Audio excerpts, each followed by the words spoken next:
internally, how's the sort of mood been given what's been said externally over the last sort of 24 hours? Well, it's 5 weeks ago, Riley. Like, we've seriously moved on. The sentiment's been really good. We went to work on what we learnt from Freo, the good areas of our game, and the constant growth that we're trying to put together. So that's been the sentiment for us. I think it's more the time from Mick and Frosty and Sonia and BA that generally have to, go to work on some of that external noise. Skipper comes out and flies the flag yesterday. Did you chat to him sort of around the messaging and around all that? No, that's straight off his back. We're really clear. We're really united on where we're going. So I understand the sentiment. I've been around, long enough to know it. But probably only the disappointing, I think, thing is just that it's come out. The confidentiality is a piece it's not great. But look, it's a great lesson for us to learn from a playing group to move forward as a club. I think I asked after that game in a press conference if you prefer the carrot or the stick, and you said at the time the stick doesn't work. Yeah. So in those days after the game, you had come to that decision that it was wrong approach. Yeah, that was my reflection piece. I mean, we can't ask the players to have a learning environment if we're not going to be up for that ourselves. So the intention was correct. I believe that there is still a place, for being direct and firm with your playing group. The time and the delivery was probably not the right time. We're all get emotional at that point in time. Thought I had a really good day in the box. We were really methodical in how we coached, and then that just got the better of me at the end of the day, and I've got to be better than that. So that's the vulnerability that we want to create. Vulnerability is good in leadership, and we're asking our players to be vulnerable as well. And for us to display that, I think, is a great indication that we're comfortable enough to do that collectively. Did you apologise off your own bat, or Yep. was it suggest you? No, off my own bat. I can reflect and understand. I think I'm self-aware enough to read, those situations. So, it was just off my own bat. Some coaches, I've noticed, have said that we don't even speak to the players immediately post-game to Yeah. avoid an emotional situation. So how have you tinkered with your approach? I generally don't talk immediately. I normally do the press conference first, and then we look at the positives and the growths of our game, so the players can leave the ground with a clear understanding as to where we're positioned. So I'll probably break my own rule in that sense in talking too quick, and I probably then took that to the press conference as well, which, again, I didn't think had a great day with that either. Some suggestions around the changing game plan. Can you take us through sort of how that's... Yeah, it's interesting one. That's not correct. I'm not sure where that information's come from, but I haven't had players come to me and say we're changing the game plan. So we've narrowed our focus on some key elements of our game plan. So contested ball, our defence. But I want to be really clear, we haven't changed our game plan. And I haven't had players come to me and say, hey, we've got to change our game plan. That is incorrect. It was around this time last year that you started to build some momentum. Yeah. After a tough start. How far away do you think it is from clicking and reaching that point this year? Yeah, good question. We probably don't think it's far away. Some of the pieces that we're chasing. And look, when you play good teams, they don't give you many outs. Our turnover, so our ability to control the ball for longer periods, I think would help that. We want to play with some more speed. We want to try and change the angles from time to time. So look, we're seeing signs. We'd like to see more. But we just got to keep nailing the process. I mentioned it last year, which I got a bit into trouble too, is in regards to what that looks like. But again, it is fundamental to how you've got to move it forward. So the energy's really good. The players, I think, have got great awareness. Their debrief this week was fantastic, in regards to what we learned from the game.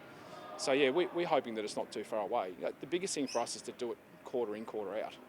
That's what you've got to drive for. Do we expect many personnel changes this week? Don't think so. One or two. Back, Nick will be back, yeah. So that's a good one for us. Ben's out with that knee for a couple of weeks, we think, a week or two, maybe 3. But yeah, I don't think there'll be many adjustments. Just after that Brisbane game, you go to Sydney and probably your best performance despite the result. Yep.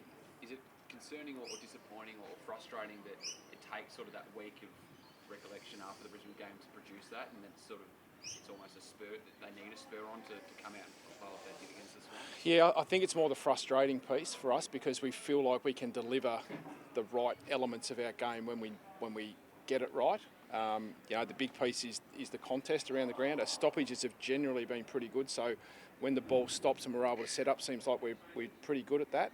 Post-clearance stuff is not generally too bad.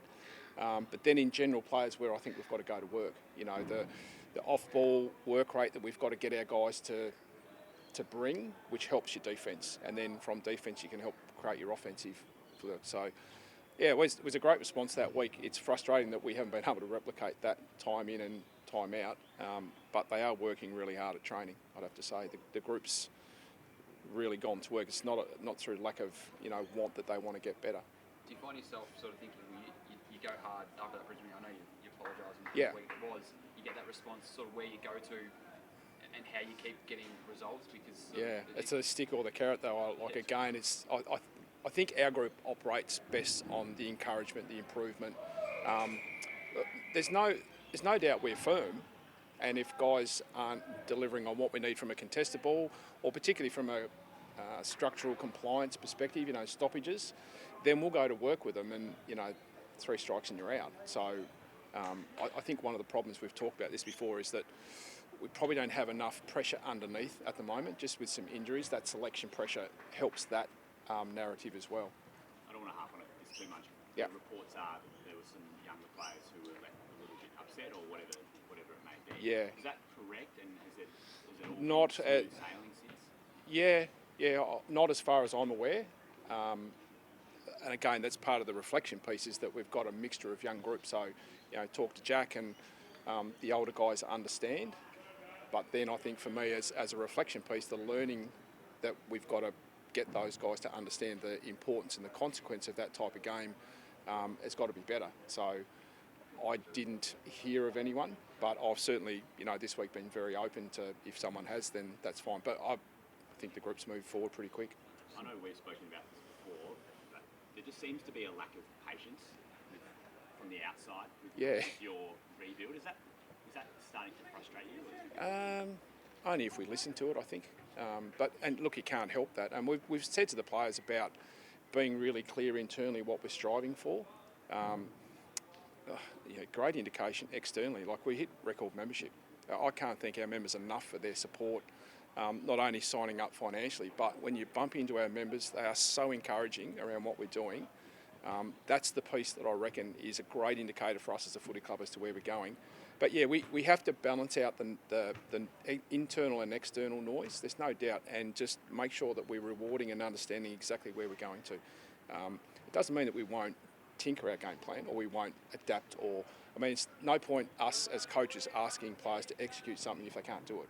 So we want to work on our game plan and build that game plan together, no doubt. You mentioned the vulnerabilities and the learnings. Just Yeah. in terms of you yourself and your own senior coaching journey, how much do you still think you're learning?